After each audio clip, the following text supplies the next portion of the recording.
أعوذ بالله من الشيطان الرجيم.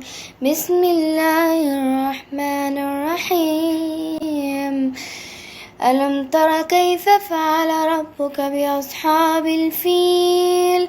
ألم يجعل كيدهم في تضليل وأرسل عليهم طيرا أبابيل ترميهم بحجارة من سجيل فجعلهم كعصف مأكول.